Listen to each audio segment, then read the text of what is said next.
Good morning বন্ধুরা, কেমন আছেন সবাই? সাহা সেশন ফ্যামিলির নতুন আরও একটি ব্লগে আমি আপনাদের সবাইকে স্বাগত জানাই। তো আজকে শুভ অক্ষয় তৃতীয়া, আর এই অক্ষয় তৃতীয়ার পূর্ণ লগ্নে আমি আপনাদের বড়দের প্রণাম জানিয়ে এবং ছোটদের স্নেহ এবং ভালোবাসা জানিয়ে আমি আমার ব্লগটা এখন থেকে শুরু করলাম। চলে এলাম ঠাকুরঘরে, আর ঠাকুরঘরে এই যে রেডি করছি। চারিদিকে প্রচুর পুজো টুজো হয়, তো সেই কারণে অনেক গান টান হচ্ছে, তো সেটা আর আমি আপনাদের সঙ্গে শেয়ার করতে পারছি না। তো যাই হোক, চলুন পুজোটা রেডি করি আগে। আর কি কি এনেছে, কি কি হচ্ছে, পুরোটাই আমি আপনাদের রেডি করব। ঠাকুরমশাই চলে আসবে 11টার সময়, আর আমার এখনও তৈরি হয়নি, তো আমি একটুখানি রেডি করে নিই আগে। প্রত্যেক বছর এই গণেশ লক্ষ্মী ঠাকুর আমাদের এরকম বক্সে করেই আসে, আর এত ছোট ছোট ঠাকুরগুলো এত সুন্দর লাগে আমার, তাই আনবক্সিংটা আমি আপনাদের সামনেই করলাম। আমার ঠাকুর ঘরে গুছানো কমপ্লিট প্রায়, আর আমি এখন ঠাকুরদেরকে বক্সটা খুলে বসিয়ে দেব।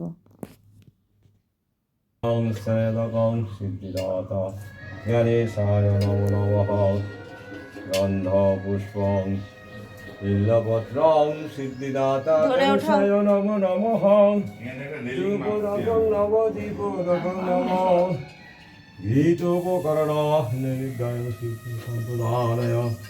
ওম সিদ্ধিদাতা গণেশায় নমো নমঃ। এতে গন্ধপুষ্পকন্দং স্বয়ম্বরাদি নৈবেদ্যায় সম্প্রদানয়। ওম শ্রী সিদ্ধিদাতা গণেশায় নমো নমঃ। এতানি মিষ্টি দুর্বাচিত সম্প্রদানয়ং শ্রী শ্রী সিদ্ধিদাতা গণেশায় নমো নমঃ। ওম পঞ্চফল সমন্বিতং ইদং আসনং। ওম শ্রী শ্রী সিদ্ধিদাতা গণেশায় নমো নমঃ। পানার্থদকং পুরস্ববদ্ধং তম্বুলং শ্রী শ্রী সিদ্ধিদাতা গণেশায় নমো নমঃ। ওম সর্ববিঘ্ন বিনাশায় সর্বকল্যাণহিতবে পার্বতী প্রিয় নন্দন গণেশায় নমো নমঃ। পদ্মং শ্রী শ্রী গুরবে নমঃ। অর্ঘ্যং শ্রী শ্রী গুরবে নমঃ।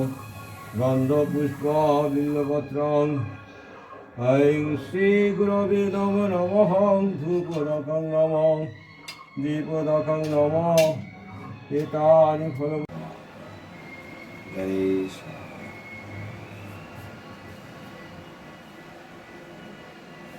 ওম বিষ্ণু।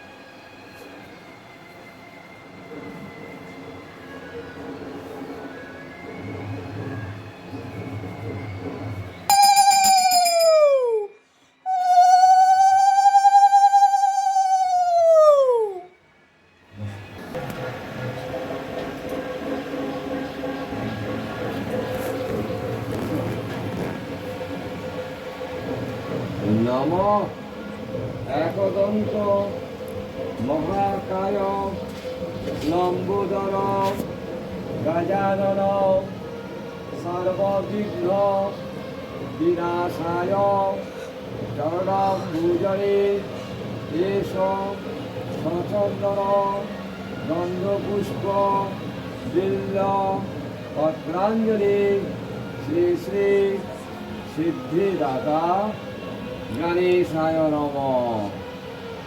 নমো নমঃ। নমঃ শিবায় শান্তায় করুণাব্জায় হেতবে নিবেদয়ামি প্রার্থনাং গতি পরমেশ্বর। নমঃ সর্বেভ্যো নমঃ। সর্বজ্ঞদেভ্যো নমঃ। ভগবতে লোকনাথায় নমো নমঃ। শ্রী শ্রী সিদ্ধিদাতা গণেশায় সবিনায় নমো নমঃ।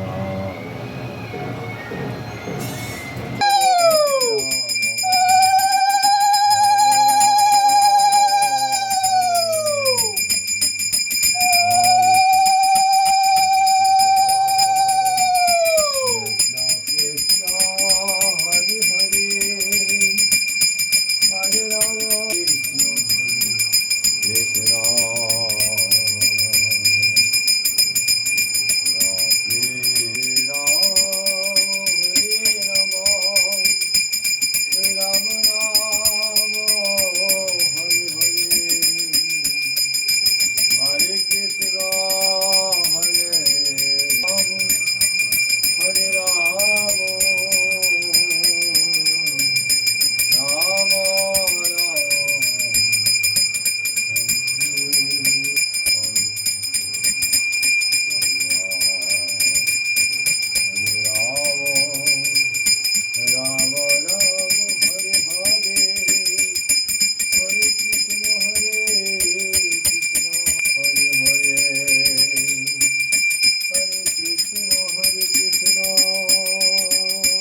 Krishna,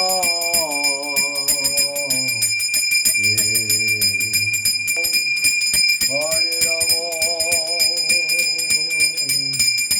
Rama Rama,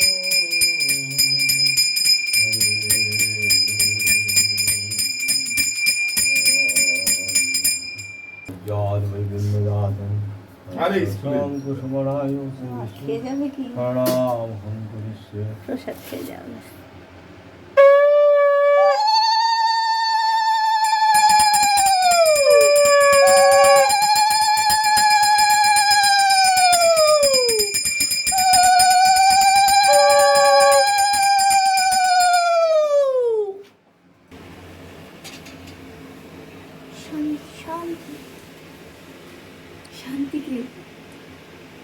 শান্তি ঠাকুর Om Shankara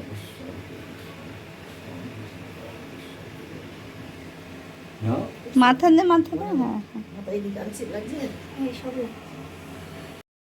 দিদিকে পেয়ে তো পাখি খুব খুশি, কারণ অনেকক্ষণ পরে দিদিকে আজকে পেয়েছে। আর বোনের হাতের থেকে ব্রেসলেটটা পড়ে গেছিলো, সেটা আবার একটুখানি পরিয়ে দেওয়াতে বোনও খুব খুশি হয়ে গেছে। আর এইদিকে তো পুজো কমপ্লিট হয়ে গেছে, দেখলেন আপনারা। তো ঠাকুরমশাইও চলে গেছেন, আর আমি আবার একটুখানি ঠাকুর ঘরে এলাম। কিন্তু প্রসাদটা দেব, তার আগে আমার এখনও কাজ আছে কিছুটা, সেই কাজগুলো কমপ্লিট করতে হবে। তা চলুন আগে সেই কাজগুলো কমপ্লিট করে আসি।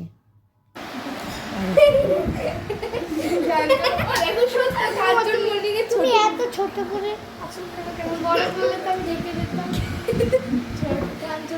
ছোট ছোট ভাই বোনদের সাথে আমার মেয়েটাও যেন মাঝে মাঝে একদম বাচ্চাদের মতো হয়ে যায়। এই যে এখানে দেখুন কি করছে, ভাই আর বোনদের সাথে মিলে ও এগুলো করছে।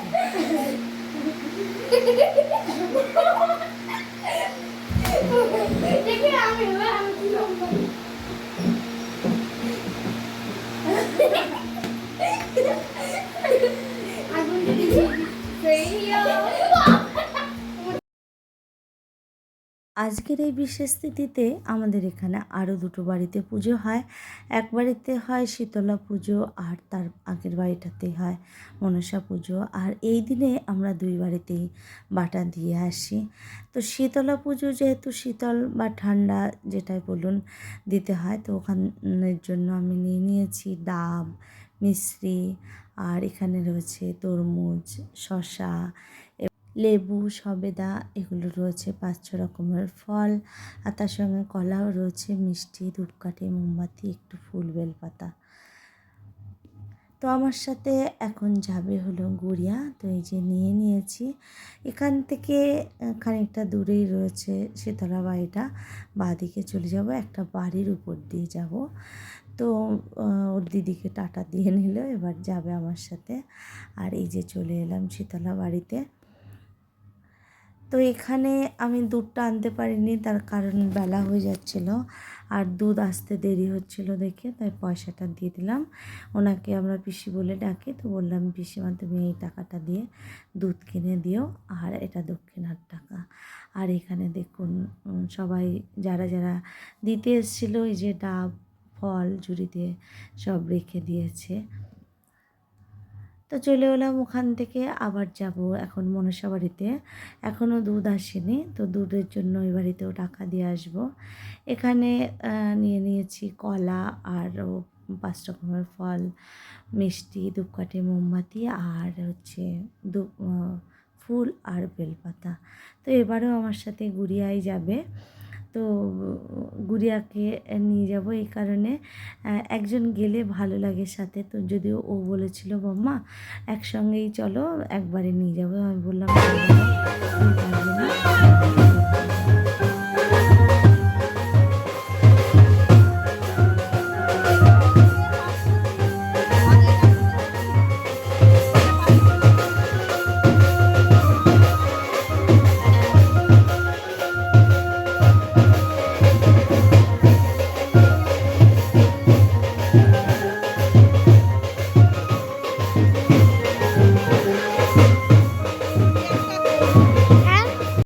এসে বাড়ি এসে প্রসাদ বিতরণ করলাম এবং আমি নিজে একটু চা খেয়ে নিয়েছিলাম। আর এখানে রান্না বসিয়ে দিয়েছি। তো রান্না করব পনির আর আলু দিয়ে একটু তরকারি, আর চটপট রান্না করার জন্য একটুখানি পোলাও করে নিয়েছি। তো এটাই ছিল আজকে দুপুরের রান্না। তো এটাই আজকে খাওয়া হবে আর কি। তো চলুন, রান্নাটা পোলাওটা হয়ে গেছে আর পনিরটা রান্না হচ্ছে। তো খেয়ে দিয়ে চলে এলাম। আমি যাব হলো একটু কলকাতায়। তো 4টের ট্রেনে বেরিয়েছি আর এখন আমি মেট্রোর জন্য ওয়েট করছি। তো মেট্রোটা এলো। মাঝে, মাঝে এই সময় মেট্রোটা প্রচুর ভিড় থাকে। কিন্তু আজকে দেখলাম প্ল্যাটফর্মও খুব ফাঁকা, আর মেট্রোর ভিতরটা তো ফাঁকাই হবে। ভিতরে সেরকম লোকজনও দেখা যাচ্ছে না। তো তাতে বুঝলাম আর কি যে হয়তো মেট্রোটা ফাঁকাই হবে। বাট সত্যি, সত্যি তাই। আর এই যে দেখুন মেট্রোটা এখন থামলো, আর এখন আমরা একে, একে সবাই মেট্রোর মধ্যে উঠবো। যদিও এনারা আমার সহযাত্রী, আমার কেউ হন না। তো প্রথমে আমি জেনারেল সিটে বসে পড়েছিলাম। তারপরে একটু পরে মনে হলো যে না, জেনারেল সিটে বসবো না। আগে খেয়াল করিনি লেডিস সিটটা কোথায় আছে। তারপরে আবার আমি এখান থেকে উঠে গেলাম। উঠে গিয়ে এই যে আমি এখন লেডিস সিটে এসে বসলাম। আর এখনও মেট্রো এখান থেকে ছাড়েনি। তো কিছুক্ষণ টাইম লাগবে হয়তো। তো একদম ফাঁকা দেখুন। ডোরটাও এখনও ক্লোজ হয়নি। ডোরটা ওপেনই রয়েছে। আর মেট্রোতে আসলে তো বিভিন্ন রকম জিনিস দেখা যায়। যাই হোক, মেট্রো এখন মোটামুটি আমার গন্তব্যের কাছাকাছি চলে এসছে। এরকম ফাঁকা মেট্রো আমি অনেক দিন পরেই পেলাম। আমি মাঝে, মাঝে যখন সকালবেলা আসি বা দুপুরের দিকেও আসি, তখন দেখি প্রচণ্ড ভিড়। মাঝখানে তো 2 দিন একদম যাওয়ার সময়ও জায়গা পাইনি, ফেরার সময়ও জায়গা পাইনি। যেহেতু আমি বেশিরভাগ দিনটাই চাঁদনীতে নামি, দাঁড়িয়েই থাকতে হয়, ভীষণ সমস্যা হয়। তা আজকে ফাঁকা মেট্রোটা দেখে সত্যি, সত্যি ভীষণ ভালো লাগলো। আর এখন আমি নেমে গেছি। আর এই যে আমি এস্কেলেটর দিয়ে উপরে উঠছি। আর আমি চলে এলাম আমার গন্তব্য, যেই জায়গাটা আর কি ছিল। তো এখান থেকে একটা জিনিস নেব, আর আজকের ব্লগটা আমি এখানেই রাখছি। কী নিয়েছি সেটা আমি আপনাদেরকে অন্য আরেকটা ব্লগে দেখাবো। তো দেখা হবে আবার নতুন একটা ব্লগের সাথে। ততক্ষণের জন্য টাটা, বাই। আপনারা সবাই ভালো থাকবেন, সুস্থ থাকবেন। দেখা হবে নেক্সট ব্লগে। তো টাটা।